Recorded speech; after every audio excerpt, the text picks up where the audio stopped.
সাজগঞ্জের শাহজাদপুরের ৫ নম্বর গালা ইউনিয়নের চেয়ারম্যান বীর মুক্তিযোদ্ধা আব্দুল বাতেন ও তার স্ত্রীকে মারপিট করে জমি লিখে নেওয়ার চেষ্টার অভিযোগ খোদ তার ২ সন্তান ও কন্যার বিরুদ্ধে।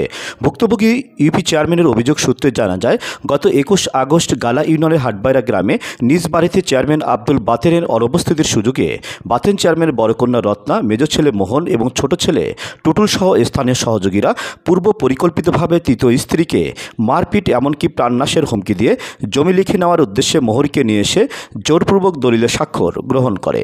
ঘটনার পরপরই চেয়ারম্যানের তৃতীয় স্ত্রী প্রাণের ভয়ে বাবার বাড়ি বগুড়া দুপচাচিয়া চলে যায়। এরপর গত ৫ সেপ্টেম্বর ২ সন্তান ও কন্যা চেয়ারম্যান আব্দুল বাতেনের উপর অতর্কিত হামলা করে মারাত্মক আহত করে। এই ঘটনার পর থেকেই আতঙ্ক উৎকণ্ঠার মধ্যে দিন কাটাচ্ছে চেয়ারম্যান আব্দুল বাতেন। এতে ইউনিয়ন পরিষদের সেবাও বিঘ্নিত হচ্ছে বলে মনে করেন তিনি। এমতো অবস্থায় জীবনের নিরাপত্তা চেয়ে প্রশাসনের দ্বারস্থ হয়েছেন গালা ইউপি চেয়ারম্যান আব্দুল বাতেন। আমি বীর মুক্তিযোদ্ধা মোহাম্মদ আব্দুল বাতেন, চেয়ারম্যান ৫ নম্বর ইউনিয়ন ৫ নম্বর গালা ইউনিয়ন পরিষদের চেয়ারম্যান।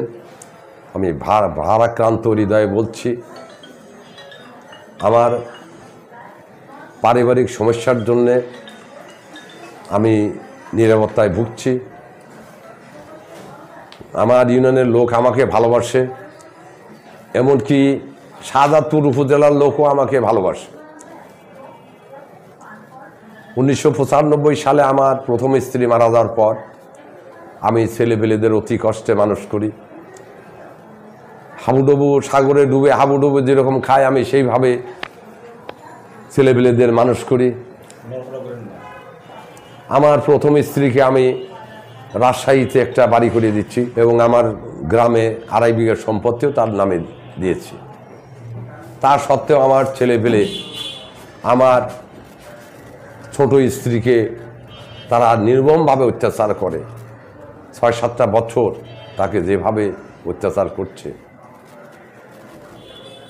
২১/৮/২০২৪ তারিখে আমি বাড়ি ছিলাম না।